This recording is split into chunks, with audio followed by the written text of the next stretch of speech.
Here we go, everybody. Welcome back to another episode of the League of Inches podcast.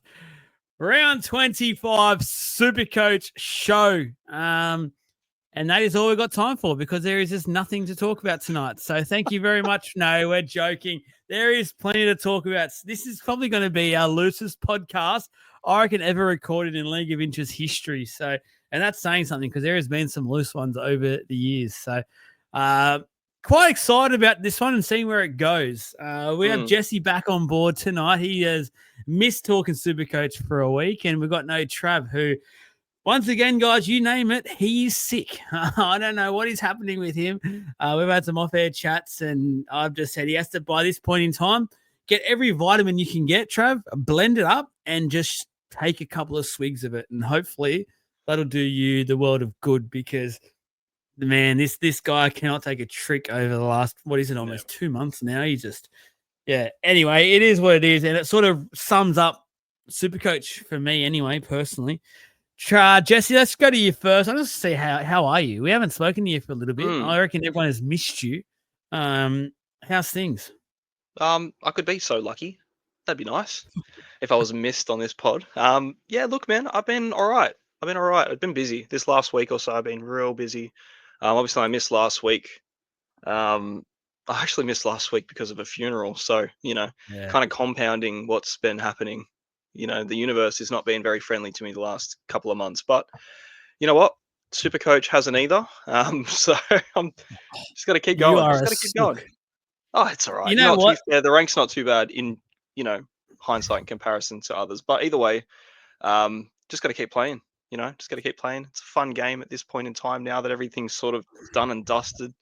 Head-to-heads are almost out. You just kind of got to just vent out and play your game. But all in all, man, I'm alive. I'm kicking. I'm not sick. The weather sucks, but I'm here with a smile. So here we are. Let's roll. I'm going to give you a right of reply. Me, mate, who cares? No one cares about me and how I'm doing. As long as I'm here producing content, I think that's all that anyone ever cares about for me. So, and definitely they don't care about my Supercoach at the moment. I've had a few people message me and saying, especially in our Legends group, saying they're very disappointed in my efforts the last couple of weeks because I was at the top. And you're going to learn very, very shortly that I currently am no longer at the very, very top. I am eating out of a gutter. So, look, I'm going to give you a right of reply first of all, Jess, before we get stuck into it, because I don't know if you caught last week or not, or at least the start of last week. Me and Trav, mainly me, we just ripped you. We ripped you hard. And look, I felt a bit bad after because then Trav did remind me why you were missing last week, and then I did feel a bit gutless for some of my comments, but they're all around Supercoach. It was all around something that we organized as a team, as a Supercoach collective group. And then you went back on it. And to tell the viewers out there right now, you can still have one trade. We were supposed to do survival of the fittest. I'm the fittest, baby. I'm the fittest. I've got one trade left. I got pretty much no injuries barring Garrick. I don't even need to use this trade. That's the best part. I look at my team this week. It's set. It sucks. They're not scoring fantastically. I need more than one trade to fix that. So what's the point? I've got this trade. I actually had it. You know what? I had the trade done. I literally, as soon as Monday, it was at 11:30 or something when everything kicked back over. On time. I just went, finally. I went, bang, see you later, trade out. In came, I may as well ruin it because he's not in my side anymore. I was trading in Tupou this week. So confidently. I told Trav about it on the weekend. I said, Tupou's coming in. The trade is being used. And that's it. I'm not even thinking about it. It's done. Freaking team list comes out. Oh, he's got a concussion. I'm like, well, that would be right. The only guy that I was like, delayed one as well. I am so using it. It's locked in. There is nothing changing my mind. And then this comes in, and I was like, you know what? I'm not even surprised. I'm not. It's just okay, fine. And then that's the thing. Do I wait? Do I just get him next week? I was only going to do it this week because I could. Now I'm like, you know what? I might just get RTS. If you have some balls about you, you would stay and stick true with your Tupou core. And just get in the other junior Tupou that is making his club debut for the Roosters on the wing. So you can still do it. You can still stick with the Tupou trend. It might be the Timu version of Daniel Tupou, but it's a Tupou nonetheless. I could do. Yeah, I think I'd be get cooked from next week onwards. But so it's probably not worth that. And I might have like 500k in the bank if I did that move too. So I hate ending the season with no trades and that much coin. It just sucks. Poor team management. Yeah, But we'll get to that. I don't know. We'll work we out will. someone. I don't want to get to anyone normal. You're I just getting want your to go trade weird. done. Yeah, Live I on will. air tonight, we will make sure this gets done. You are not going the second week in a row where me and Trav kept our own, kept our word. You did not. So let's go to the golden inch standings before we go to what we did this week, because this might give viewers a bit of a hint to how our weeks have gone. There has been some big changes. I'm talking every single position has changed up this week. And at the moment, from first to last, this is between me, Jesse, and Trav. It is 34 points between us. It is ridiculously close. And Mr. shouldn't have a trade left, so we're just literally survival of the fittest right now. Does have one, so he's got an advantage, which we're going to punish him for in some way, shape, or form. Don't worry about that. Maybe we'll work something out. Let us know in the comments what Jesse's punishment should be, because I reckon he's let a lot of you out there down. He should have stayed true to his word, but he didn't. So Jesse's first. 30,324. Trav has moved up to second, 30,297. I'm last after being first for like 6 weeks straight. At one stage, I think my lead to Trav was like 750 or something ridiculous. It was massive. It's just Gornsky. He's on an absolute roll. Like, he's not here to. And normally we like to hang shit on him a bit, but I'll give him a little bit at the moment. So he's absolutely flying. And right now, the tab would have him at $1.03 to win this Golden Inch award. I reckon his team is absolutely nuts at the moment. He's just I'm concerned. Dead set. I'm looking at Trav's side last month and two. Like, even still, we had a couple of head-to-heads. He knocked me out of the Creators Cup. Unfortunately, I'm out, so I won't be backing that up. But we only had like 4 or 5 differentials, man, and his 5 differentials are fantastic. Like, he's got Grant to my Watson, who sucks. He's got Wishart. I told him, like, we were talking about it. I said, there's a trade that you can do to get Cleary in, which was his last trade. And he traded Sandon and Wishart. No, Sandon and Ethan Strange to Cleary. And I was like, well, look, Wishart, you afford him. You can get Wishart in. Let's get it done. He did the move, and Wishart's been killing it since he got him. So he's been kissed for that one too. I think it's that his life force is being sucked out of him, and it's going straight into his Supercoach team. And he's just like, he's going to feel this all the way until the end of round 27. Yeah. He's going to fly home into the top 1K and then miraculously get healed. So fingers crossed. That's for a him. good question, actually. Trav, you can reply to us. You can do it in YouTube or something so everyone can see your reply. But right now, would you choose 100% health right now so you're over all your sicknesses? Or would you continue, like Jesse has said, dominate Supercoach for the next 2.5, 3 weeks, and then you then heal up? So you got another 3 weeks basically of how you're feeling. Which it's a good I don't know if I'd want to do if I was you, but let us know what you would rather. And then just third is me. I'm 7 points behind Trav, and I'm 34 behind Jesse. I'm on 30,290. It is extremely tight. I did not see this coming. A few weeks ago, I was pretty confident. I thought I was sailing quite well, but it is quickly changed.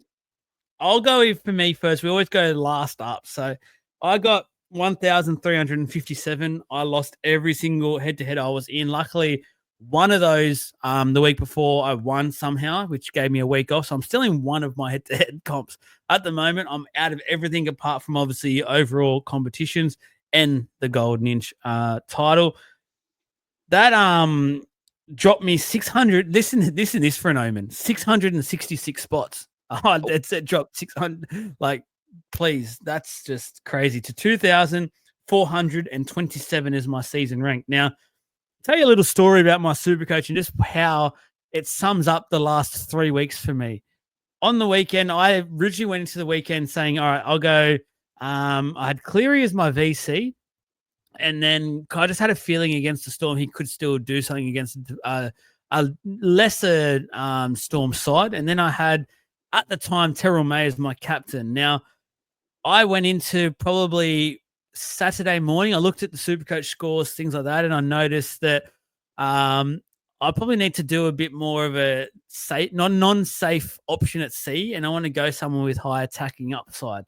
Had my eye on a few players. I had my eye on Drinky, and against the night side traveling who were just out of it. And then I had my eye on Zach Lomax against the south side with no Latrell Mitchell by that stage. So I was looking at both of those options. And then I was just into the games. I didn't look well enough. And then I realized I looked at going into the Eels game, I looked at Lomax and I thought, nah, he's just been off lately. I just don't see him doing too much. And then all of a sudden he scored 110 or something. So that would have been nice to 120 have. something, 126. Oh, that would have Yeah, been good. nice to have. So I missed out on that. So I'm like, oh, don't panic. I went to sleep, woke up Sunday morning. I was like, oh, good. I'll put my C on Drinky and I'll just ride him. And hopefully he has one of those games and not the 14 that he scored at the start of the year. Go to my Supercoach and realize both other fullback slots have been done, so I can't change it. And I had him on my reserves, so I was stuck with a Terrell May. I've never ridden Terrell May so hard in my life, and I reckon that was the most decoy runs he's had in his life. He didn't touch the ball for like 10 minutes there. He was on the field just doing decoys and passing, and he was acting like the halfback all of a sudden. He was stuck on 60 for it was ages, wasn't it? He would have been. And then I look, and Benji's taking him off. I'm going, Mm. oh, man, just give me that extra 10 or 15 points. I could have used it. But anyway, and on a round where everyone out there listening probably got 14s or 1500s, yeah, I just sucked ass. And No good. thumbs up my Supercoach. Jesse, off you go. Spruik. Look, I was on track for a good week. I had really good scores, and I just didn't hit the strides like others did. Hey, like I scored 1408, which on any all? Week, yeah. I think it like a 15 or something. I was thinking in my head, you felt had like you it. had well. I was just seeing ton after ton after ton, and then I just went on a run of seeing 2030, 2030, and I was like, holy shit, this is not happening. I had a look. I did the math right. I'm a big math guy. Zach Lomax outscored Karaz, Gagai, Garrick, and Mark himself. Altogether. Altogether, and had still 10 points more. So Lomax outscored those four by an extra 10 on his own. So that's the kind of week that I had. I had Drinky 151. I didn't captain him. I looped Nico Hines. I went into the week with a VC Hines and a C on Lomax. So realistically, they both would have gone actually quite well. And I did the math again on my VC loop. I dropped. Who did I drop? I think I dropped a Zarko out of the side, and I took the reserve off him to then put Lomax on my bench, put the reserve on him instead, and then I brought Jed Stewart in, who was on a bye, and I captained him. So that's how I did my loop. I just used Jed Stewart, but I dropped a Zarko out. So it wasn't too bad because the Zarko scored 39. But then I looked at the rest of my scores. Karaz got 36, Gago got 30, and Garrett got 21. So I was like, I would have liked the Zarko score after all that. And then I sat Purdue in my 5-8 so I could play these dudes, and he scored 74. So it was just shit house. But Connor Watson, it all went downhill when I got Connor Watson and Mark in. Dead set. Like from that trade, plummeted. It's just the worst trade I've done all season. But yeah, him with the 22. Obviously Haas got a 99, which is great. Having a look. Hines 145 captained, Edwards 119, Drinky 151. Like there was really good scores there. And then I was like, 1,400, that could be all right. And then I'm seeing 1,550, 1,600s. I saw like a high 1,600 as well. And I was just like, holy shit, I'm seeing red this week. And I did. I dropped 302 spots. 2,171 now. I'm like, how does that work? Like, you get a 1,400 on any given week and you're going up. I dropped 300. I was like, that sucks. But it was a good week for fullbacks. Like I saw anyone that had, Drinky, Walsh, and Edwards. Like that's a great combination to have. And it's a funny thing too. You don't even have Tedesco in that, and he scored all right. So it was a hell of a week. Not to toot our own horn, but me and Trav last week we mentioned Walsh that if you had a trade in there, you would have got him in last week, and he was a massive captaincy shout. And yeah, he was sensational. He had one of those games, and it was massive, huge week. And I was talking to Trav as well midweek, and he was saying, like I said, obviously listened to the pod and the Walsh shout, and I was just like, you know what? I don't even know if I'd do it. I'd probably go lean towards Turbo personally, and then lucky I didn't. He shut the bed. So I was like, if I made a trade, got rid of like Drinky to Turbo, which I did humor it. It's a 100-point swing.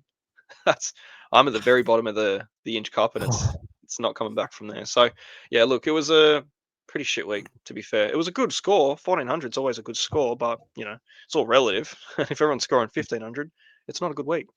But yeah, look, I'm in one head-to-head still. It's the League of Inches free comp #1, so get to win a bit of glory, which is a bit of nice. But there's not much else in that. And then obviously in the draft, I am through to the the semis. It's a weird one, the way that the draft is set up. So me and Zach play off for this week, and then the winner goes into the grand final against Josh. So look, it's the only thing I've got left. I would love to back-to-back draft comp win. That would just make me the happiest chap on earth. So I'm in it. Got to be in it. So just another comp I shut the bet in, guys. yeah, it was like you fell off 10-1 or something after 11 rounds, and then I've lost 10-1 on the rest of the run home. So it's just been a tough little period for me and Supercoach. We're not friends at the moment. I normally don't do this or say this, but I will for this one because it's a loose episode. Supercoach, you can go and get fucked. End of the day. Demonetized straight away. Thanks, YouTube. You know what's fun as well? Just so you can hate yourself a little bit more. In the last 2 weeks in the draft comp, I knocked you out and then knocked Trav out. Yeah, but how good's that? Feels good. Now got to beat Zach. It was actually, this is a grand final. I suppose it could have been a grand final rematch from last season. So it's a bit of a shame we can't take it into the grand final again. One of us will make it though. Could be a redemption arc. Shout out to Trav. I love him. But I reckon he would have been hard to deal with in remaining pods if he won the draft. I reckon he would have been harder to deal with than you will be. You reckon? Yeah, actually, I think he might be right. I reckon he I think he might be right. I reckon he's got that bit in him. So anyway, disregard. Wait, hang on. What was it? Oh, I was gonna say, what would be more annoying to deal with? Trav after a draft comp win or Trav after State of Origin Queensland win? Oh man, he was he won't admit to this. He was so annoying at the Caxton Brewing go where we're at. He just had little snide remarks and just that little smirk that he has really getting to me. And I wasn't in a great mood. The smugness of victory. I reckon the draft though, because draft is his baby, and even you saying things like, "Oh, the setup's a little bit odd," he won't be liking that comment. He'll be steaming a little bit on that. So it's his baby. He's set it all up. He's organised it all. Right. So I reckon if he won the draft, he would have been something else. So here's one. Look right in the camera. Better luck next year, little bro. Got you, Trav. Got you, boy. Next week is going to be a great episode. He's going to fly down. He's going to fly down and string me up. I hope so. Shout out Pack Lords as well. Our overall competition. So we've had a lead change actually. Unfortunately for Mr. 19158, he's actually copped it a bit. So we've got a new leader, Dino Dancers Craig, 31,347. Beautiful score. That's so they're now, what is that? They're now 1,000 points clear of us. So you guys want to come and do the podcast for us, and we'll sit back for a week and just listen to what Craig, Daniel, and Nick, they're the top 3 of our league, have to say. The top scorer for round 25. Why is this doing this to me? Stay with us. It was Craig. Oh, it was Craig as well. Craig did a back-to-back. What an animal. 1,674. That is wild. Ridiculous. And that jumped him 40 spots to 17th overall. That's a massive leap when you're up in those sort of sections as well. That's huge. So Craig, you're listening. Obviously you've listened to us on the podcast, and that's why you're so high up. No worries for that. Take us out for a drink if you need. But message the page. Got a couple of little League of Inches merch packs to give to you. A couple of coolers and Pack Lords, our $10 break credit. That's a massive, massive score. That's incredible. He sat Karaz last week. Man, no Supercoach. End of the day, he knows Supercoach. He gets it. What a juicy center wing. I'm just going to go through. He's got Lomax on a 124. He had a Tupou 90. Had Mulatalo's ton, and he's got Murray Talangi as well, who he used to loop with. That's a beautiful pod center wing. That's fantastic. And then he's got Garrick and Ramian on the bench, didn't play. Has Walsh. His fullbacks. There you go. He had Walsh, Drinkwater, and Tedesco. He didn't even have Edwards. He'd Yeah, be triple speedoing. He'd have to wear triple speedos to carry the size of his balls. he would need a wheelbarrow. It'd be like a South Park episode, and Randy just walking him down the street as big old mangoes. Yeah, no, straight up. That's a great centre wing. Honestly, fantastic sit and starts. Like freaking nailed it, man. Good job. I hope Craig, and he obviously got his captaincy right, which I did not do. Never, ever for the next few weeks, do not go safe options, guys, at captaincy. Go all out and get those freaking 200 points. Anyway, I'm feeling it tonight. I'm feeling it. Craig, please message the page. I want to hear from you. Please message the page. All right, let's get into it. Let's get in some talking points. And thank you to Trav, who actually set us up and then pulled out late and said he couldn't make it. Huge news. We're going to do that like we did last week. There's not much to talk about at the moment, so we're going to go through a bit with the team list stuff. Then we'll do the trade in and outs. Jesse will take over that part. Then we don't have anything to talk about trade-wise. Jesse does, so he'll probably go through his own trades, captains, and then sit starts. I think we've both got a couple options, actually. I've got more options this week than I had last week, which I actually love, and I'm hearing more people say they're starting to sweat over this week with the Sharkies on the bye, but hey, I'm all right. Canberra Raiders are back, and I'll take that. Thank you very much. We spoke about that literally last 3 weeks leading to this week, how important it was to not stack too hard on those Shark boys because of the head-to-heads and because of how juicy they've been going too. Like, they've been flying, some good points coming in, a lot of investment, and now you got no one of them. So, yeah. Thankfully, the team list was generous. Yes. Kalamatangi, first off the list, returns for the Bunnies, and he's straight into the starting spot in the middle. So he goes back to that position that all those super coaches who have been very patient and held him or forced to hold him because they had no trades left by then. Whichever way, well done. You've played it well. You got him back. You got your man back, and it's a great time to get that. He's obviously, I actually don't even think he'll be impacted by that injury. He'll just come back and be him. He's a freak. So when it comes to Supercoach anyway, Jesse, anything to say on the Kalamatangi return? Look, man, it's like, sorry, I think my camera just dropped. Yeah, look, I expect him to just go straight back to being like an 80-minute prop like he was prior. Hey, I don't see how the Rabbits could afford him not to be. I don't think they've got the luxury of depth at the moment. So having him back is an absolute godsend for that side. They probably would have been hoping that Murray, I heard Murray was looking like he was going to be returning back before the end of the season as well. Don't know how true that'll be. Yeah, there's all this talk about Murray coming back. So realistically, the season's finished. I wouldn't even bother, but to get some legs and minutes on him. But either way, man, Keon's always a great addition to any side. And for Supercoach in the same aspect, I think he'd be an awesome trade-in too. I think a lot of people won't go that direction, especially with Garrick and stuff going down unless they've got duels and coverage. But overall, if you can get Keon in and if you've got a few trades, a couple of luxury ones where you can move someone out, I think it's a no-brainer, to be fair. He's back. Was his ankle? Well, it's not like an ankle on a big fella like that. It's like he's in the middle. There's not a lot of sprinting work. He's just got to go through and do his work, and he does. And he offloads like crazy. Like, I don't think it's really going to hurt him too bad. So I'm not NRL physio, but just off what you see from ankles and big fellas, they don't seem to come back too bad. But yeah, no, I'm keen to see him back. Very keen. Oh, ankles and big fellas. Don't know why that made me laugh so much. Neither do I. Next one up, Isaiah Yeo, huge game once again. The second of 3 for the Penrith Panthers. And it has Isaiah Yeo on the extended bench. So he hasn't been named on the extended bench so far in this recovery period. This is definitely a positive sign. There is some talk already out there that he will be playing this weekend. Not too sure. I haven't heard anything to confirm that. That's just a few of the rumors that are doing the rounds already.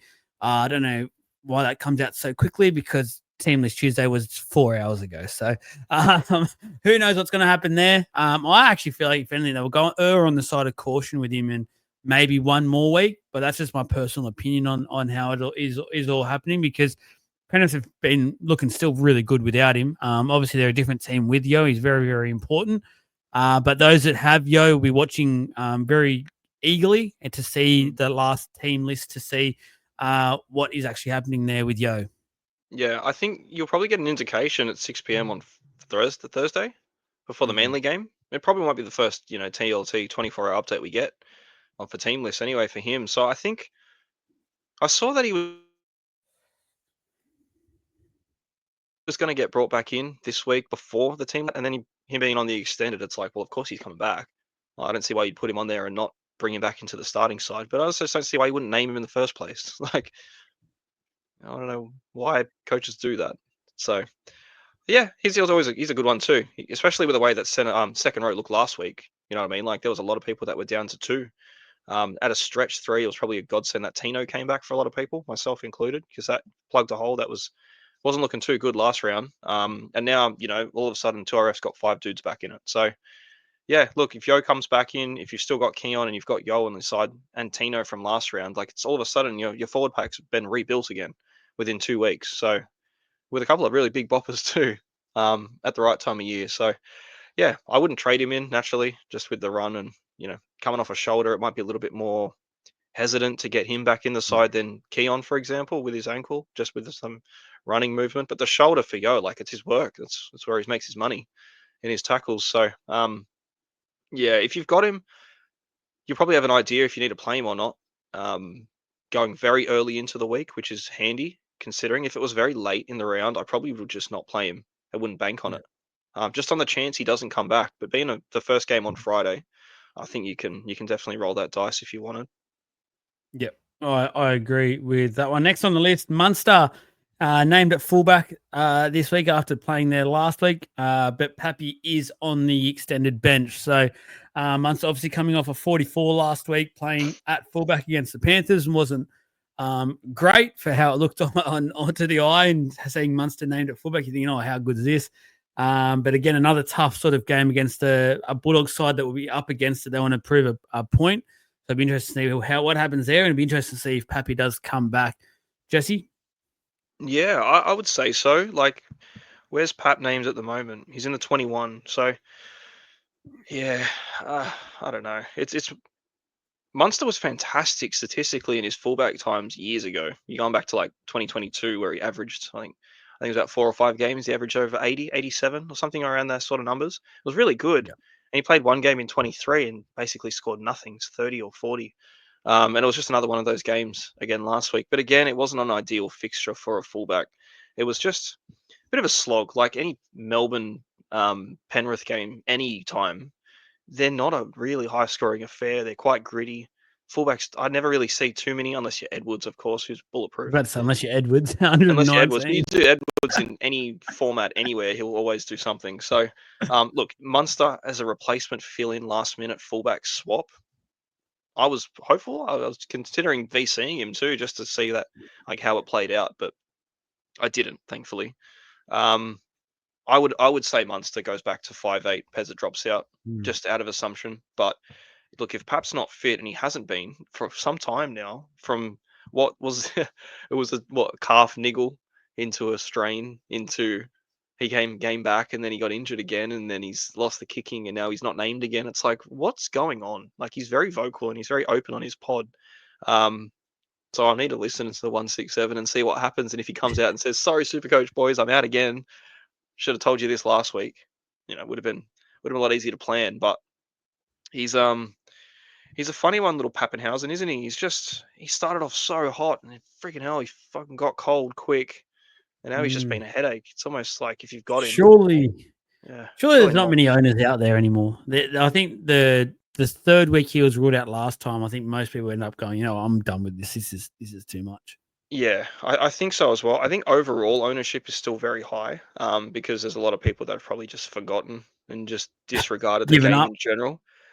Yeah, so you look in the top 10%, which is where I would consider anyone still actively playing. He's owned by 6.2%. So yeah, he's out. He's out entirely. No one's really on him. He's dropped a lot. He's 586, but the problem is going into next season, he's averaging 79.9 still. So he'll still be an 800k fullback next year. Yeah, and that's with his average 3 round of 57. He hasn't had a big game. Actually, he hasn't had a game over 75. 76 was his last one. 75 was in round 14. The 182 in round 10 against who was it, the Tigers, that day game where he just went on an absolute blinder. Where I didn't captain him that day. I don't think we did. I did, I'm pretty sure. Well, I didn't. I think you may have. I think I did. Yeah, that was the it was the captain or nothing week. Like But yeah, 360 odd. You're just looking at going, how good's life right now? And now yeah. look at me, I'm down in the dumps wanting to eat a burger out of the bin. Well, That's where I'm at. considering it's round what 24 now, he did that game in 25. round 25. So that game was in round 10. He's played 7 games since then. None of them good. So Sorry to rub it in, Pappy, but you haven't been there. God love ya. Just Fantastic simply not player. it. Good bloke. The scoring's just not there. And yeah, look, no one's trading Pap in. Let's be honest. It's just more the effect of Munster. Yeah. Munster at fullback. Talking Is he about fullback people that again? Is he worth a play or that not? just not there at the moment. DCE. I'm going to ask you: is he an option now that it appears he has the goal kicking? No, no chance. No. That's it. And I'm not even going to go further into it. He looks shit. He looks shit. I hope he retires. I don't want him at the Well, this is Roosters. his For one. this is his 350th game, and I reckon after this week, I reckon he'll be lucky to get to play the last two. I reckon they'll start to look at next year, maybe blood that young Walsh that they've got there at the moment. I still feel like they need to play him to the end of the season. Like still it's his last. Yeah, like I know it's his last year, but he's his 350th game. You're not going to get him to 350 and say, "All right, you're in reserve grade." He virtually stuck Go his and get. finger up at their fan base and said, "Fuck you." In round 4, when he went on national TV and basically told him, I'm not staying at this club, without telling his teammates first, without telling the club first, why should they do the best thing by him? I don't get that. I would, Well, if I was they the want to coach, try I'd be and win. going, F you back at you, stick my middle finger back up at you, and see you later. Well, they're 10th on the ladder at the moment. They can definitely make the 8. No, What are they on? they're done. 24 points, 28 They're points 4 in the points 8. outside with a poor Oh, differential. well, that ain't happening, is it? That's what I mean. They're If done. they want a chance to make the 8, a slight chance, with everything going their way, they're gonna need to play him, not blood some new. I'm glad you froze then because that was shocking take. He's not even coming back now, so I just had to take over because he's completely frozen. I'm back. Oh, Am I wait, no, back? he's back. There we go. He's Well, back. okay, so you're saying that you'd rather just, you know what? I don't care. To be fair, I am not invested in this man at all. So it's it's an outside opinion. I just feel like for Manly's prospects, surely they have to play Cherry Evans to have a chance at making the 8.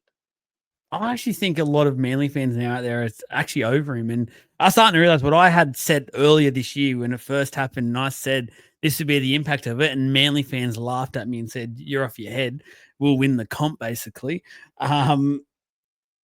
I said this is going to happen. And I think it's at the point now where it's not helping the club whatsoever.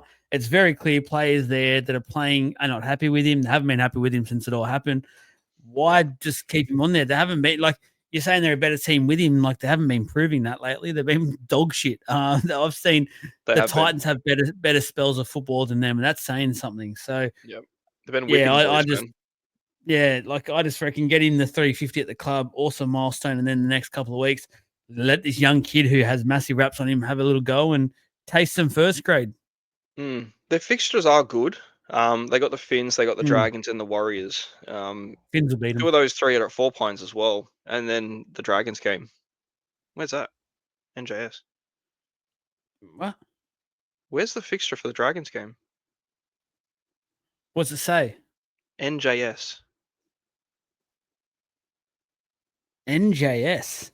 Yeah. The Dragons NJS. home game. Is that Mudgee? Nah, that Mudgee would be NJS. This is quality viewing. It's true. I have no idea. Either way, they've No, got 2 home games. it's Jubilee. It's at Jubilee. Dragons game. Jubilee, of course. Well, there you Net go. So Jubilee. look, 2 out of 3 home. I just think there's better prospects at Manly if you want to go for someone, and I just don't think halfback's the game to play. We've got great halves. We've got great halves right now. Like Hines is flying, Cleary's great, Sam Walker is the man. You still got Fogarty. Like as far as they go, I know he's cheap. I just wouldn't touch him.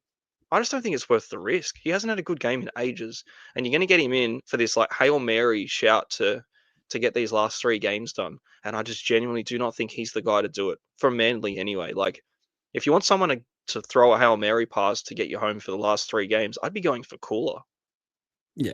Every day of the week. I just think he's always red hot at the end of the season. to be fair, Cherry Evans has good last 2 years of record for this time of year. But I just think right now, with the fact of everything going on, he's leaving, he's checked out. They don't look good. If you're going to take a fly, it's got to be on one of these centers or wingers because that's where the points are for him. Yeah, I agree. I agree, and I hate how long we've spoken about DCE for, so let's move on. The hammer back to fullback, Trey Fuller to 14. I hate this from a Dolphins point of view. I reckon Fuller was actually really good on the weekend, and I think that was the reason that they lost the game. I think they just fatigued a bit in the middle with some depleted forward pack. But from a Supercoach point of view, if anyone out there has Hammer in their flex or whatever, probably where you would have him at the moment, it's probably made for him. Probably a good thing. He gets to go back to fullback. Manly aren't looking great, so I potentially can see him scoring a couple and getting a decent score this week, Jesse. Yeah, I think so as well. Like the Finns have been falling hard, and it's sad too because like the last, actually every season the Finns have been in the comp. They've started really well, and they've just fatigued and fallen off at the end, and it's just a lack of depth. Injuries. An Yeah. injury. Like they just get copped like really bad with it. And this season has been really shit for them as well, especially the forwards. And it's the same old song and dance with them. Um, I think they're a great side with Fuller at fullback. I think they're a better side in general with him at fullback and Hammer in the centers. But for the Supercoach side of things, um, it's a good game for the Finns to sort of get some points back. I think it's a fixture they kind of needed at a good time for them. I reckon Finns get up for this one, personally. Pretty sure I tipped them. If I I haven't, sure, I will. So, um, yeah, I definitely think there's points in this game for both parties, but I really feel like there's a lot of these backs from the Finns, especially like EVERRRRR. Um, yeah, between Hammer, Full obviously was going well, but you can't do much with him. There's going to be some points there, and I really think so. And I think Hammer's a great option. It's just, yeah, he's a fullback only, so I'm not dropping any of these fullbacks at the moment, especially after last round. If you didn't have Walsh after last round, I'd be looking at him before I'd be looking at Hammer in general.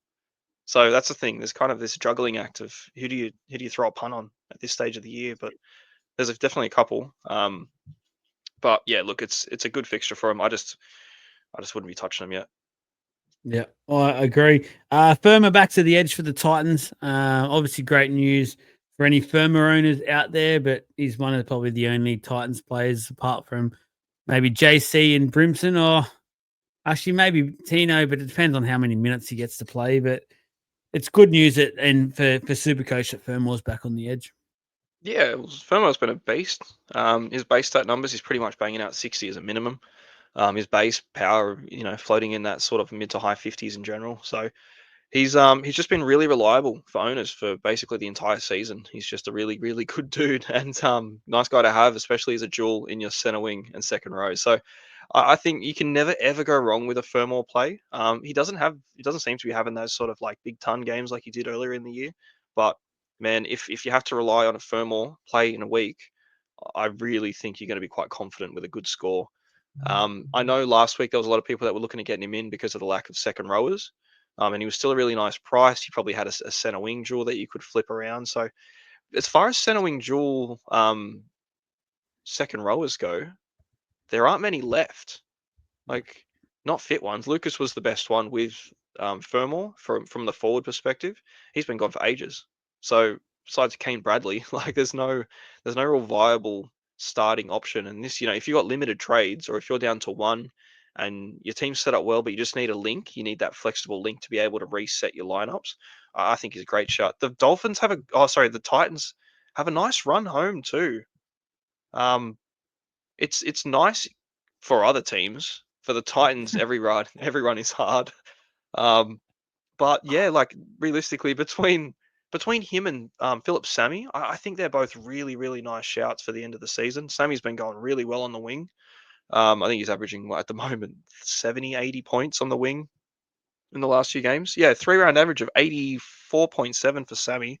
For Fermor, considerably less, but again, he's been shafted around with his position too. So yeah, 68 for Fermor at 591. Yeah, it's cheap. It's cheap. There's money everywhere. He's averaging 66.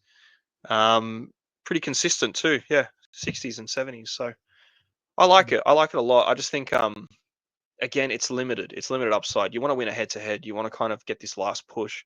You're not going to get that with Furmore, in my opinion. I just think he can definitely ton up with a try, and if he gets a try, it's 100 points because his base is already 60, 70 points on its own. But I would really be chasing like a flyer like Phil Sammy. I think that could be a good play for the end of the year. Not bad at all. For the Warriors, CNK back to fullback. Tuapiki drops out. I'll save a lot of what I say here for tomorrow night, the Wednesday show, because it's more NRL focused. But yeah, I don't really quite get this. I think Tuapiki's actually been really good for them. Probably one of their only exciting players at the moment in a Warrior side that is really, really struggling. They struggled to beat a depleted Dragon side the other night, which wasn't great. But yeah, I guess CNK back to fullbacks okay for any Supercoach owners out there. I don't think there's many, if any. No. Shout out to Scribe. Good old Scribe. I hate it for him. I really do. Topiki's the future, man. He's a gun. Why not just play him? The season's end. I suppose they're in a position where they kind of need to rely or whatever, but I think they can still win more games with Topiki than they can with Nickel Cookster. It's not like they're, upgrading their position again. I think, Topiki's got it. They've got the goods. What I don't like is that they've benched Halasima as well. And they've put Niokore and Capel in the second row. Like, what are you doing? Like, these guys are good. Like, these guys have been your best. I just don't see the point. I hope they change that before kickoff. But if there's a week to do it without feeling like you're going to lose a game, it's this one for the Warriors. So sorry up there in the Gold Coast. I know you don't like me too much. This is the game where you'd put your youngsters in and go get some confidence up, and off you go, and leave your Tuapikis and your Halasimas and everything in there. Exactly. It's an odd one. Last one, you already touched on it. You're a bit disappointed because you wanted to get him in, but Daniel Subo is out with concussion. Junior Tupu, who was a mid-season signing from the Dolphins, was originally at the Tigers. Those out there probably remember him at the Tigers last year. He was a decent player, actually. Yeah. This year's sort of fallen off a bit of a cliff. But, however, in saying that, he has a chance to shine outside of a Rooster side that is humming along, and Sam Walker loves that side of the field at the moment. So I'm hoping for his sake he knows how to catch a football because he'll be getting a fair few. So the Finns, wasn't he, earlier in the year? Yep. From what I remember, he cannot catch a football. He cannot.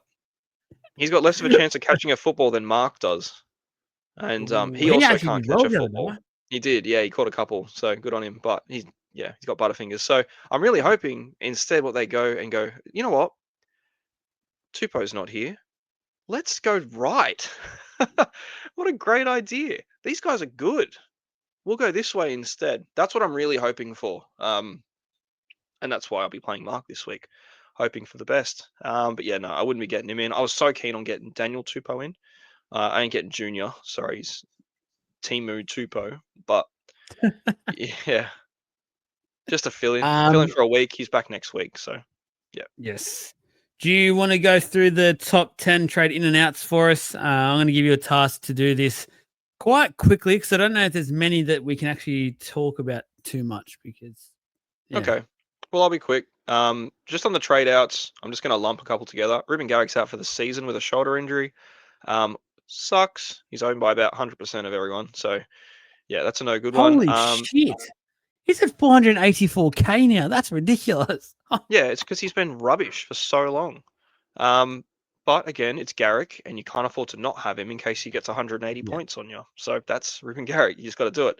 And that's the thing too. As a goal kicking, really, really good elite centre wing, you just got to take your chance and hope Manly put a good game on. And unfortunately, they didn't, and he's injured for the season. So he's out by 40% of the top 10.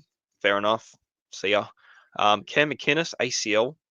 Horrible news. I'm actually really gutted about this one for him because I think he's had an ACL done before. I think when he's joined the Sharks from the Dragons, he joined with an ACL injury.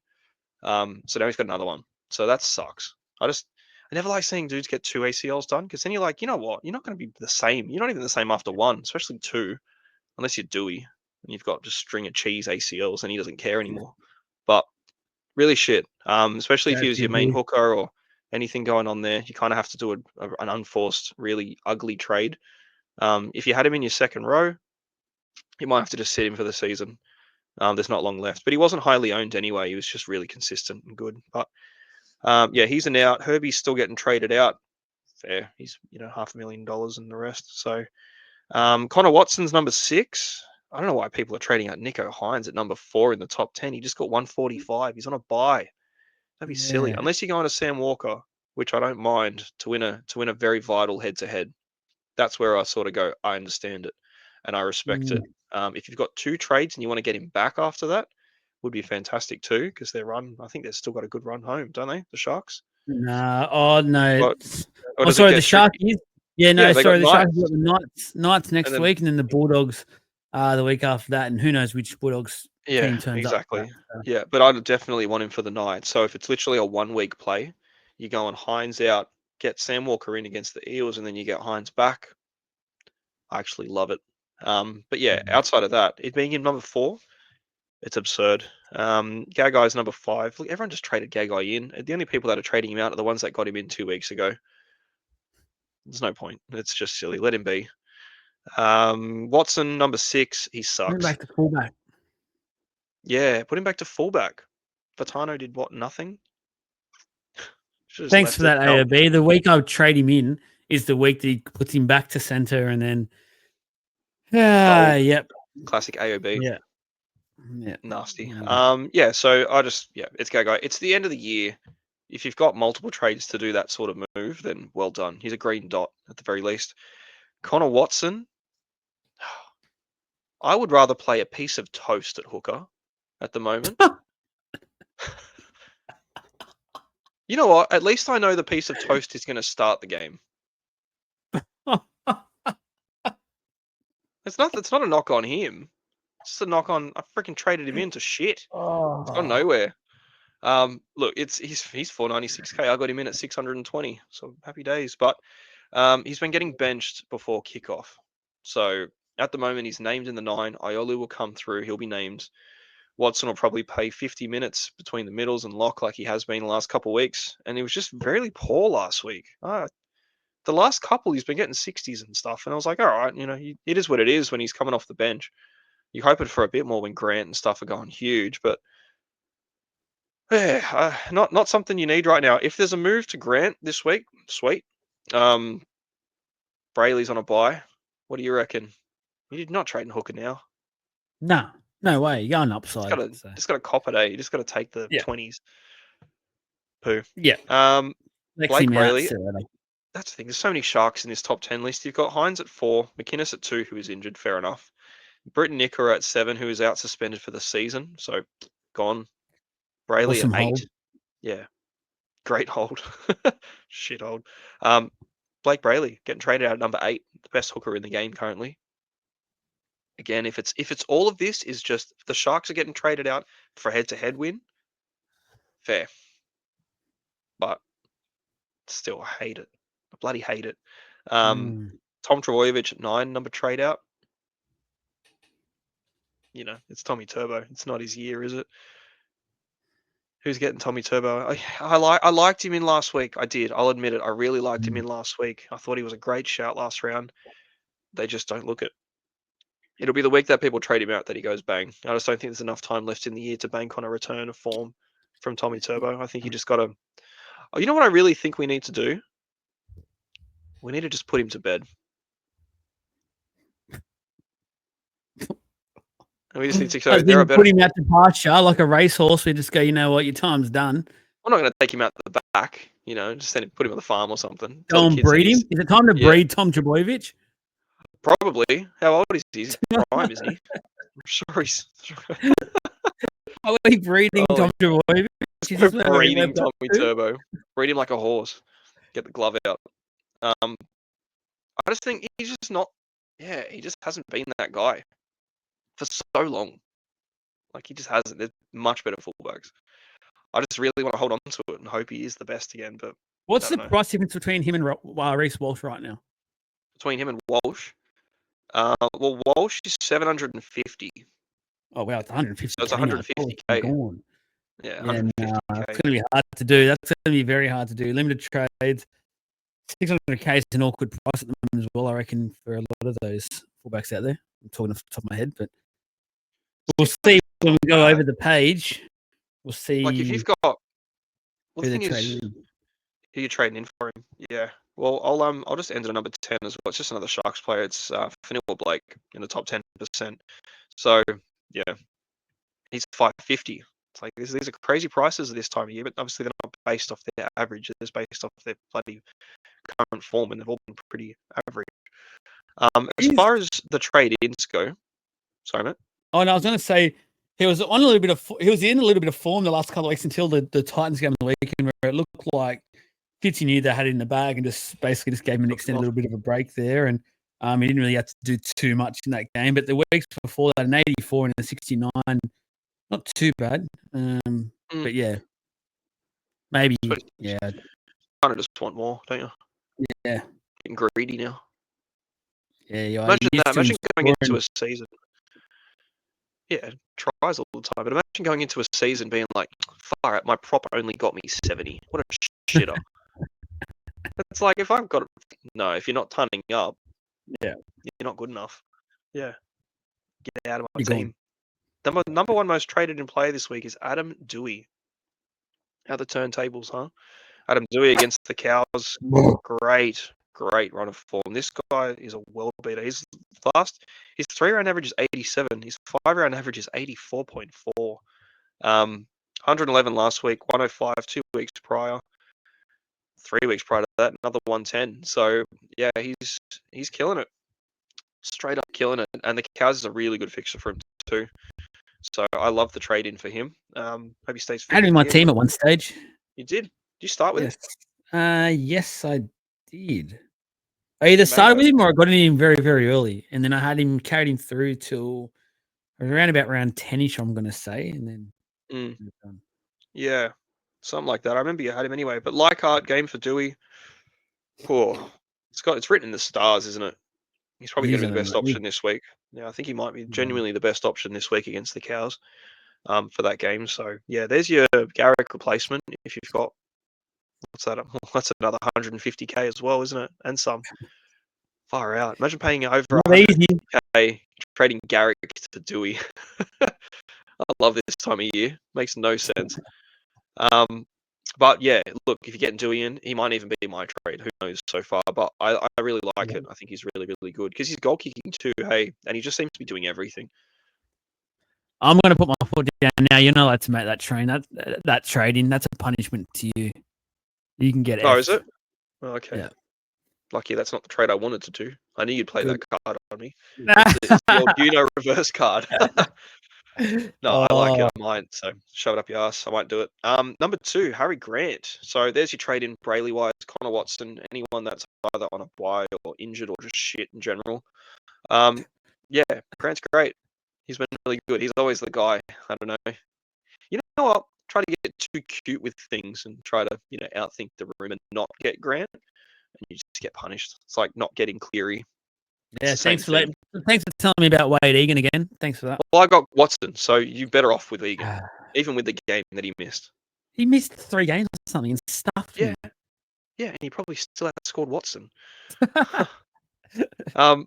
Yeah, so Grant's Grant. He's playing the Dogs. Again, you made the point, Joel, before. What Dogs are we going to get? I just think Grant's always going to be good at the very least. So that's a fair trade, especially this time of season too. Like if a lot of these are going to be so important for your head-to-head, you can't really cover them. You probably don't have another hooker on your bench, and if you've got a Brayley or if you do have a Watson, you're obviously not very confident going into a head-to-head final or grand semi with those two dudes. So I like it a lot. I can see Grant absolutely toying with the Dogs middle in this game. So I would love to own him right now. And surprise, surprise, Trav does. Yeah, exactly. That's why he's killing it too. These guys are in good form. Number 3 is in fantastic forms from last game anyway, Reece Walsh. So Trav, he called it. He said the responsibility, the goal kicking, the everything that has to happen. There is always a time and a place to buy Reece Walsh. I've done it every year barring this one. I just don't think I can because I like my fullbacks. But a 155 and a 134 in the last 3 weeks. It puts his 3-round average to a 105 if you take out the 26-pointer in between them. So that's that is as Reece Walsh as the graph shows.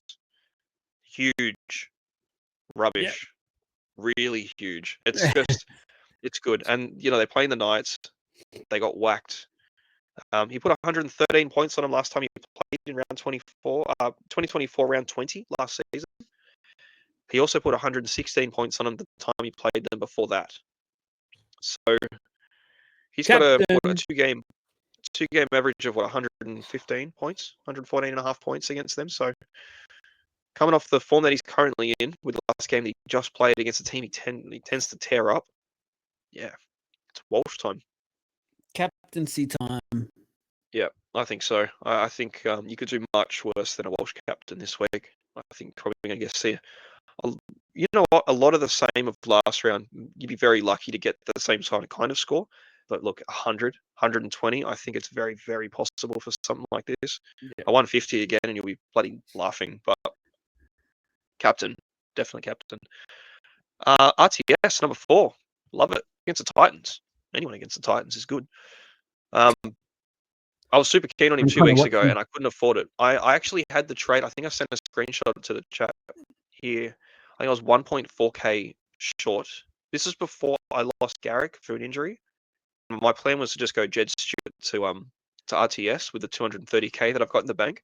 I was 1k short after Jed Stewart dropped price last week. So that's why I didn't do the trade, because I was like, I'll just get RTS when he's back, because I didn't want to get him in for the bad fixture. And then I literally got priced out of doing it the week after. I didn't think I would, so miscalculated. But I can afford it this week.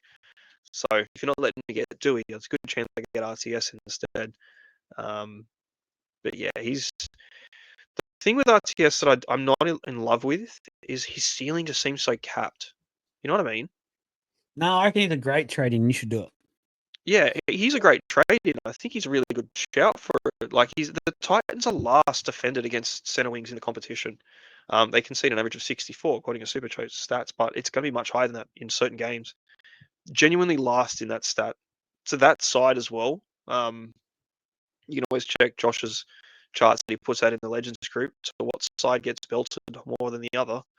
I think RTS is a hell of a play this week. I think if you've got trades, Garrick to him is really good. It's just going to cost you a bit. But the problem is with it, he hasn't turned up this year. His highest score this year was an 89, with attacking stats too, and that's where they kind of come out of. So the 89 he got with 2 tries and a contribution. So it's a lot of attack to get an 89. He got a 57 with a try. He got an 87 with a try, a 79 with a try. Last week he got 72 with an assist. So without a ton, and we've got 1, 2, 3, 4, 5, 6, 7, 8, 9 tries this year, for a high score of 89. I think that's kind of what you'll get. I think you'll get a high 80s or like a 70, 80 high score, but it won't be that like blowout score that you really want, like 130. I just don't really good matchup for him. And if, a left winger is going to put on massive points against anyone, like the Titans are a really good opposition. I just think ceiling wise, like Amulatalo can still go bigger than RTS on his day, but I think RTS will still outscore him over the season, average wise, because of the amount of 70s that he can put up. So very safe, but again, it's late year. You want that flyer. You want that big dog to just go bang. If he goes bang, it could be a 90, which is, you're not going to shirk at a 90. But yeah, it's just one of those sort of trades that I'm always hesitant to make, because I know that it's capped, and I sort of want something with a bit more ceiling. What do you reckon on RTS, man? I was massive on him in the build up to the year. I've faded away somewhat on him. He's just not standing out as much as I feel like he should be at the moment. So just for that reason, at the moment, like what you said then, you want to, over the course of the year, he might average a lot more than some of these guys. You've got 3 weeks to worry about now. So I'm also looking at matchups and things like that. To be fair, on matchup, their fixtures are pretty nice. Their fixtures are nice. Titans, Para, and Manly. So it's probably arguably the best run home of any team of that little 3-game run. So yeah, it is good. I don't hate it. It just doesn't sit well with me. Is all. Yeah, I feel the same. I think you kind of know what you're getting into. It's almost like how we thought about trading Gagai in. Mm, At fullback, he was getting tons, but if he was at center, I'd be pretty confident with Gagai getting 60 to 70 points. I feel like that's what RTS will get. yeah. 50, 60 with a try, a 70 or an 80. And that's kind of it. Like that's sort of where it stops for there, unless you get another one. But again, without a ton this year, with a good amount of tries, he hasn't lacked any. Um, it's like I don't know. Is it the time or not? So hesitant, but I still like the fixture. I still think he's going to score well enough. So Sam Walker, number 5, love it, absolutely love it. I think those Hines people trading out, if they're going to Walker, it's to win a head to head. Could even just run home with him and not get Hines back in if it's your last trade. It's a hell of a last trade. But look, he's freaking killing it, man. What is it? How many assists now in the last 6 games? What, 15, 17? Something stupid. It's stupid. He's already ahead of like majority of the competition who have played double of what he's played in the year. He's just been Yeah, on a tear. wild. It's crazy form, and it just shows you, and it's just a reminder of how good this guy is. And Parramatta Storm next week, and then the Bunnies, who a lot of reports out there are suggesting a lot of these Bunnies will be wanting to play that game just to rain on the Roosters parade potentially. That could be a stacked contest. So might not be as easy as it looks on paper, but at the same time, the form that Walker's in, I'd even back him to score at least pretty decently against the Storm next week as well. I'm Ends just on the Bunnies too. yeah.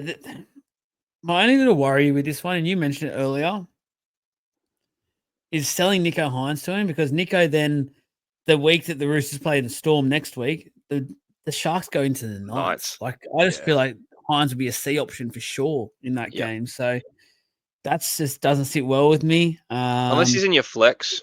Unless you're getting him through for your flex. Yeah, When I look at the most traded in for him, it's very much predominantly Hines. 508 people have traded Hines out to Walker at the moment, which is the most. And then it drops down to Cameron McInnes somehow as well. 71 people have traded out McInnes to Walker. Brayley, 70 trades. Fanua Blake, 55 trades. So everyone's offloading the Sharks, guys, just for the buy. As far as the halfback yeah, goes, man, outside of Hines, you've got 30 people trading Izzy Katoa, 30 people trading Jerome Hughes. So people still got him. But man, I love the trade in. I love it. I genuinely do. Like, he's so freaking good. You just know he's going to make some points. But it's who you're trading out to get him. So it's just like you're substituting Hines, what Hines can do in a week, to what Walker's going to do this week. And again, the way that I justify that is he got a very, very vital head to head to win. Do it. It's going to be the biggest upside position you're probably going to make a trade for, unless you're trading in like Walsh potentially for this week. yeah, And that's why I like that more than I would like an RTS, for example. Like, Walker can go 150 if he gets that kind of work done, and he has been getting that much work done. Walsh can do 150 till last week. Trading in like a Bo Fermor or an RTS or any of these sort of dudes that kind of just get you your 60s and your 70s, and it's reliable and it's consistent. They're a squad player, very, very good one. You just want that 150. You want to win. Like, go hard or go home. If you're going to lose anyway, you may as well, go for the smoky and try and get yeah, something massive on the roll. But yeah, I love it. I love it. If he's going to win your head to head, man, Walker's the man to do it. So I'm a big fan of it. I just hate that it's Hines got to be going out. But again, it makes so much sense. And if you've got more than one trade, if you've got 2 or 3 and you can get him back in next week, perfect. Freaking hell, perfect. Do it. 100% do it. Don't even hesitate. That's what I would think. yeah. No, I agree. I'm looking at the rest of these 10. To be honest with you, Yep. I'll just quickly say with Talon May, he's obviously next up. I just feel like chasing a lot of last week's points.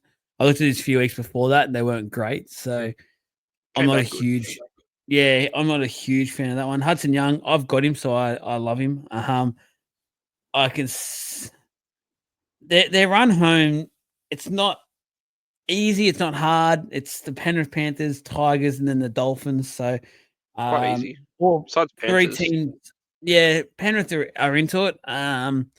I think both the other two teams are still fighting quite hard, so that might be not as easy. But I like that Yeah. trade in.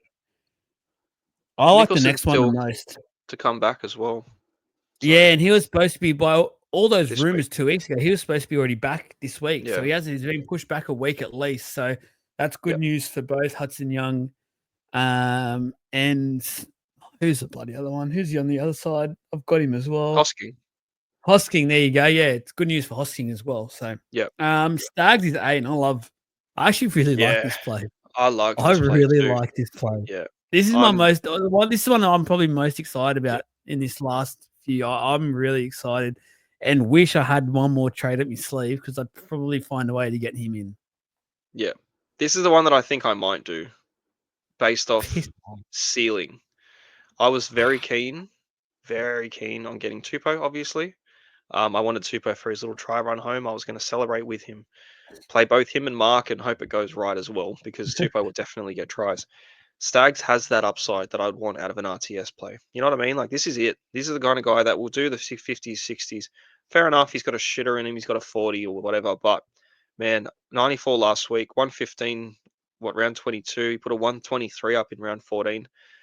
That's some big numbers, man. That's big. And like the Knights this week, he could do anything with. What side Stags? Right. So he's playing up against left. So he's up against Bradman Best and Marzu. So, not ideal opposition. Best is all right. They're both solid dudes, but they don't defend fantastic. Well, not Marzu anyway. Agreed. So yeah, and it's just you got to look at next week too. Like the Broncos they're not going to flop for the last 3 games. I can't see it happening. They got the Knights this week and the Cowboys next week, and it's like, well, you got your right center up against left center of the Cows, who is Purdue next week. That could be anything too. Yeah, I think it's a great trade in. I really do.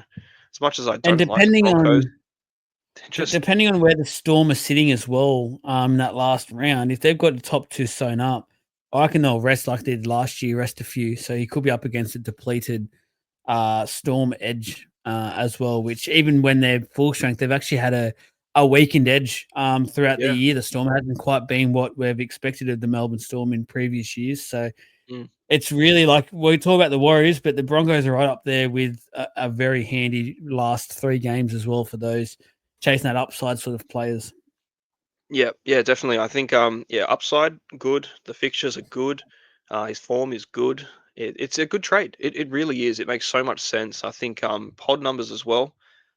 Tony's not owned by a great deal. He's owned by 3% of overall coaches out of everyone. So when I sort of narrow that down into the top 10, um, Katoni Staggs is owned by, holy shit, in the top 10% of coaches, he's owned by 2.3 of them. He's owned by 399 people in the top, what's that, 17,000? That's good going. Might be a little bit steeper in the top end. I reckon in the top 1%. Oh no, it's not even better. So in the top 1%, if you're right up there looking for that smoky, he's owned by 2.5% of the top one. He is true pod. Like, he's as pod as they come. He's owned by 43 people in the top 1,700. So nice. Nice. Could be anything. Don't come back when Well, Stag scores 30. Clip it. That'll be funny. But I like it. I think I might do it myself, actually. There's one for the content. Get Tony in. I've got a rule for you in a minute, but we'll get to it when we get to the trades. Yeah. Um, Gussie last and two is Furmore round him out. yeah. It's I feel I like don't we've like already it. spoken about Furmore. Gussie just quite hasn't had it, has he? I know you've been No, big on him throughout the year and wanted to get him for this run home, but hasn't been good, and I haven't done it. He was my second yeah. pick in the draft too. Oh, that's right. Yeah. Yes. Ouch. Hasn't been Yes. good. To be fair, I'm on my way to a draft final, so it's not been too bad. But Shut up. he's not been great at all. At any time this season too, like there hasn't been like this really hot run of Angus Crichton where like everyone's like, holy shit, we need to get back on Crichton. He's going to finish the year really strong. You're kind of getting him hoping he finishes the year strong. There's a lot of people that Mm. traded him when Walker came back, hoping that he would turn it on because Walker's back. Basically, just bypassed him. I think just hasn't been his year, which is fine because I'll get him cheaper next year. I was thinking that. Thinking about next Bring it year's on next pricing, year. man. Hope these dudes Um, just shit the bed for the last 3 weeks. Talking Yeah, you know about what? trades. Funnily enough, I'll just mention too, Kalamatangi's not in the list. No. Even when I expanded out to all coaches, in all percentages for the entire game, he's still not in the list. So there's either not a lot of people that have faith in him, people aren't interested in getting him back on a short turnaround from a syndesmosis. His price is really good. He's 625k. He's a jewel. Disregard break evens. He's 90. Even against the Dragons, he probably outscores 90. I just, the Dragons have been playing well. Disclaimer, they're playing well, but Keon's a freak at prop. He plays 80 minutes of prop. He's scoring 100 points. He's traded. Oh my God, he's traded in this week by 2 people. Good on him. 2. He's been traded out by 139 and he's named. They How does that work? What are you doing? Go back and have a look. Check that he's got the did that on dot next to Monday. him. They did that on Monday. They're going to come back and reverse that trade for sure. I'm sure this needs updating. I'm not even gonna. I think it just needs updating. Honestly, there's no Yeah. way that 2 people have got him in, but he's definitely not in the top 10 list for any category for most traded. So it'll be like a handful of people. As far as trade-ins go, yeah, 59. Okay, so there are more people trading him in. 59 in for Garrick, 43 for Fanua Blake, 38 for McInnes. It's still very, very low, extremely low numbers. His ownership as well in the top 10%, 9.6. So people held on. Well, some did anyway. Some people that needed to. 12.3 in the top 1%. So these 1%ers at the very, very top end going to get Keon back this week. Definitely playing him as well. Be mad not to. That's going to be a really nice pod to have because basically at one stage, almost everyone active had him in their side, and we all just had to get rid of him. Not expecting him to be back this year or back the last round didn't matter. The fact that he's back with 3 rounds to go, 4 weeks off a decent ankle injury, it's enough. It's enough time. It's genuinely enough time, I reckon, to get him in and get the most out of his points. I think he's a trade in personally. I'm surprised he's not higher. I'm just going to say to you right now, I said to you half an hour ago, get through these top 10 lists quickly. You have been utterly dog shit at doing that. You're effectively been the Adam O'Brien of getting through the top 10 Supercoach trades as a podcaster. Well done. Yeah, my time management sucks ass. We've all established this with the amount of 2-hour pods that we do. And you know what? If listeners like Oh. it, I'd like to see it in the comments. If they don't, tell me to shut my mouth in the comments. But make sure you like and Yeah. subscribe when you do that. Your trades, because I can't talk about trades. I have 0 still, so that hasn't changed, guys. I haven't got this Tommy Sangster knee pads on like Jesse normally does. So grow up. I've got nothing. I'm sitting there with no trades, 186k left in my bank. Nothing to do with it, unfortunately. Jesse, I was gonna tell you, and I'm really pissed off now because I was gonna say your legit punishment for not doing the trade like we all did was going to be your trade this week has to be a player with 4% ownership or less, so ultimate pod territory. And now I hate that because your main target is sitting in that at the moment. So you're just going to go, yep, sweet. I'm like, I agree with that, and I'm now pissed off. No, you don't need to be pissed off. Look, as far as it goes, I really like it. I think it's a good trade in anyway. I'm glad to do it. If it's 4%'s pretty much the counter, like that's the requirement for ownership. If you like, I can go and have a quick squeeze at 4% ownership center wingers and tell you who some options are, and you can choose Go one. ahead, because let's say this is by I wouldn't say Thursday morning. So the numbers can increase and Stags might become out of your reach, unfortunately. By ownership, Yes. 4%. I would be very surprised if he does. I don't think it's going to happen. As far as another option goes, Philip Sammy picked in 0.7% of teams, averaging 85 points on the wing. Fuck off. Don't mind that at all against the Warriors. That could be all right, especially with the Titans run home. Unfortunately, Braden Burns has a buy in round 27, but he has been killing it. He's been so good, and I can't see him getting dropped. I genuinely don't love a lot of options here outside of them. I really Punishment. don't. That's I like Tupou a lot, but under the 4% of ownership playing selected for this week, there is only 39 people. A lot of them aren't very good. Um, yeah, Stags or Sammy. Keep Keep an your eye on it, comment. guys, out there. Trade Stags in if you can, and make sure he goes over that 4% ownership bracket because I really don't want to see Jesse have him because I'm actually shit scared of Stags in this run home. So, captains and vice captaincies, what are you thinking, Jesse? So I am thinking I will probably. It's hard because I can't loop this week with the Why? guys that I really like. I The only person that I have on a buy is Hines. The only way to do that is to drop Cleary. It's in a very late Ooh. game. It's I would be banking on because what game's the Panthers are in the second game, so I would have to bench Cleary, play Hines on the field on Friday at 6 o'clock, and then hope later in the week that my VC and C between VC Tedesco and a C on Drinkwater pays off enough that I can go, I need to put the captaincy on Hines now while he's in my starting side because I would be taking an AE regardless. So You it's got hard. Garrick on your side, don't you?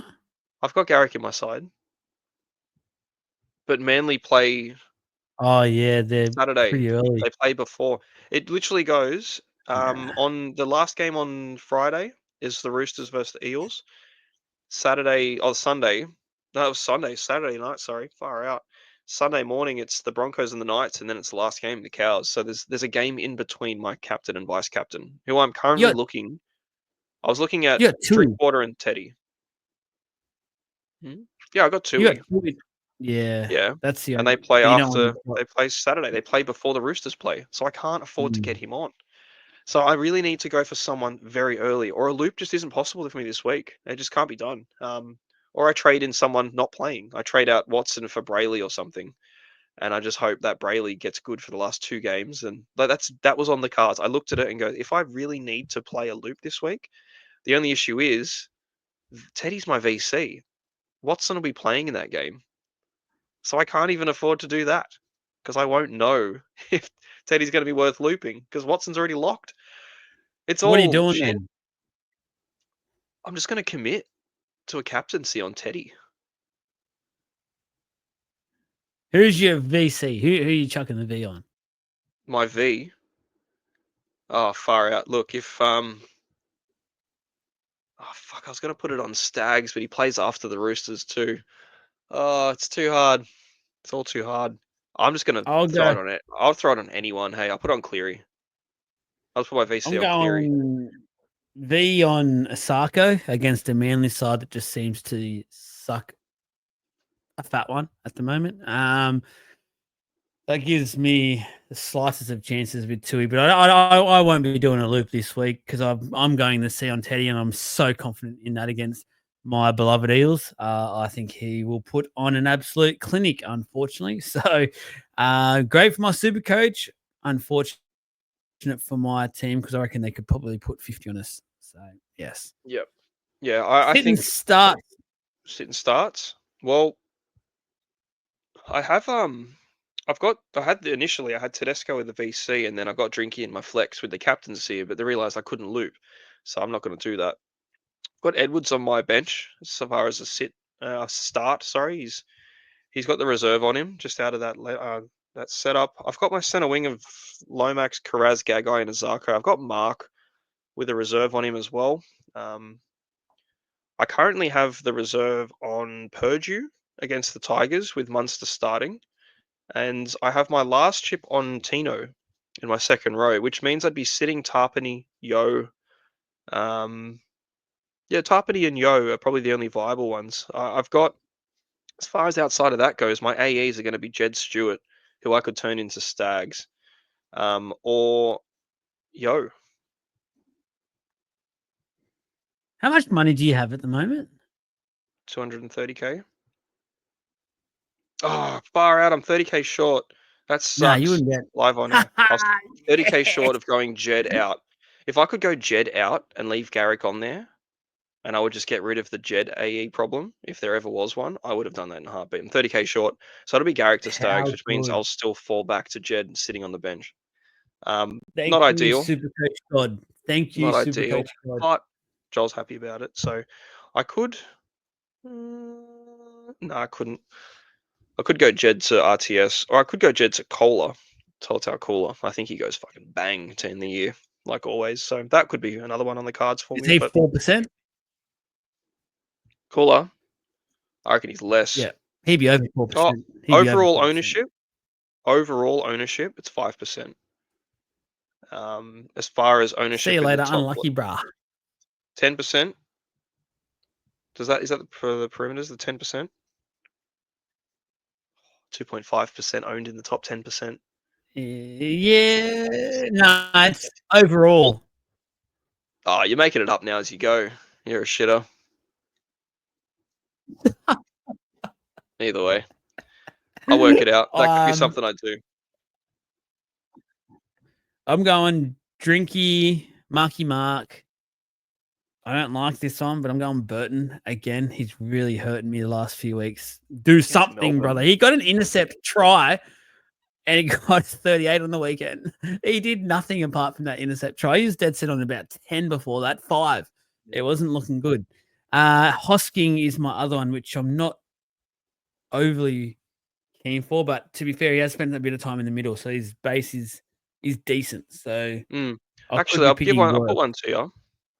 Would you bench Hosking for Yo and just not play Hosking at all this week against the Panthers?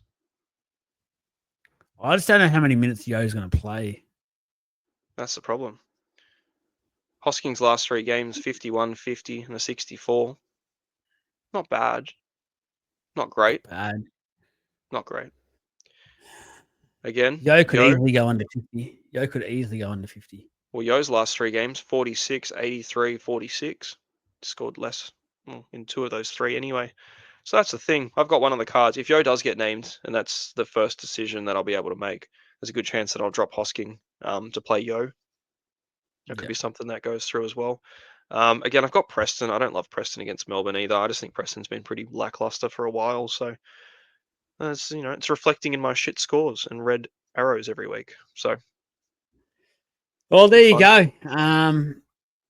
Check out the Legends group to know what Jesse ends up doing, but he has to go under 4% ownership for his player for his last trade and with the money. So we'll see what happens here. It'd be very, very interesting. I don't know what's happened in this last hour and 20 minutes of podcasting. We started off loosest we've ever been. We went super coach nerd. Well, one of us did, and that person wasn't me. And we've ended up just yapping. So yeah. I hope you've enjoyed it. I hope you really have enjoyed this one. Let us know in the comments. I'm a bit scared to read the comments on this one because I don't know what's going to happen, but we may have just transformed the way we look at Supercoach moving forward for you guys, the viewers. So thank you very much. Thank you to Jesse. As always, it's great to have you back. Trav, go have that vitamin B, C, D, E, F, G in a blender. Have it all. We'll see you next week, mate, where you can come and brag to us that you're leading by about 150 because I reckon that'll be your lead for next week. Thank you, everyone. Goodbye. See you.